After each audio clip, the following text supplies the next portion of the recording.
Chapter 9. So boarding the boat, he traveled across and went into his own city. And look, they were bringing him a paralyzed man, lying on a stretcher. On seeing their faith, Jesus said to the paralytic, "Take courage, child. Your sins are forgiven." Now certain scribes said to themselves, "This fellow is blaspheming." Jesus, knowing their thoughts, said, Why are you thinking wicked things in your hearts? For instance, which is easier, to say, "Your sins are forgiven," or to say, "Get up and walk"? However, in order for you to know that the Son of Man has authority on earth to forgive sins, Then he said to the paralytic, get up, pick up your stretcher, and go to your home. And he got up and went to his home. When the crowds saw this, they were struck with fear, and they glorified God, who gave such authority to men. Next, while moving on from there, Jesus caught sight of a man named Matthew sitting at the tax office, and he said to him, Be my follower. At that, he rose up and followed him. Later, as he was dining in the house, look, many tax collectors and sinners came and began dining with Jesus and his disciples. But on seeing this, the Pharisees said to his disciples, Why does your teacher eat with tax collectors and sinners? Hearing them, he said, Healthy people do not need a physician, but those who are ill do. Go then and learn what this means. I want mercy and not sacrifice. For I came to call not righteous people, but sinners. Then John's disciples came to him and asked, Why do we and the Pharisees practice fasting, but your disciples do not fast? At this Jesus said to them, The friends of the bridegroom have no reason to mourn as long as the bridegroom is with them, do they?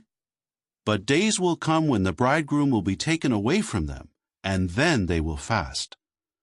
Nobody sews a patch of unshrunk cloth on an old outer garment, for the new piece pulls away from the garment, and the tear becomes worse. Nor do people put new wine into old wineskins. If they do, then the wineskins burst, and the wine spills out, and the wineskins are ruined. But people put new wine into new wineskins, and both are preserved. While he was telling them these things, look, a certain ruler who had approached did obeisance to him, saying, By now my daughter must be dead. But come and lay your hand on her, and she will come to life. Then Jesus got up and with his disciples followed him. And look, a woman suffering for 12 years from a flow of blood approached from behind and touched the fringe of his outer garment. For she kept saying to herself, If I only touch his outer garment, I will get well. Jesus turned around and, noticing her, said, Take courage, daughter. Your faith has made you well. And from that hour, the woman was made well. When now he came into the ruler's house and caught sight of the flute players and the crowd making a commotion, Jesus said, Leave the place, for the little girl did not die, but is sleeping. At this, they began to laugh at him scornfully. As soon as the crowd had been sent outside, he went in and took hold of her hand, and the little girl got up. Of course, the talk about this spread into all that region. As Jesus moved on from there, 2 blind men followed him, shouting out, Have mercy on us, Son of David. After he had gone into the house, the blind men came to him, and Jesus asked them, Do you have faith that I can do this? They answered him, Yes, Lord. Then he touched their eyes, saying, According to your faith, let it happen to you. and their eyes received sight. Moreover, Jesus sternly warned them, saying, See that nobody gets to know it. But after going outside, they made it public about him in all that region.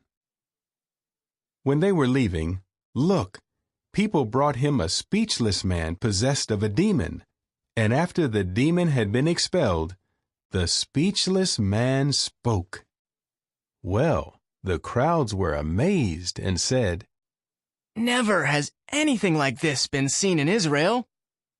But the Pharisees were saying, It is by the ruler of the demons that he expels the demons. And Jesus set out on a tour of all the cities and villages, teaching in their synagogues, and preaching the good news of the kingdom, and curing every sort of disease and every sort of infirmity. On seeing the crowds, he felt pity for them, because they were skinned and thrown about, like sheep without a shepherd.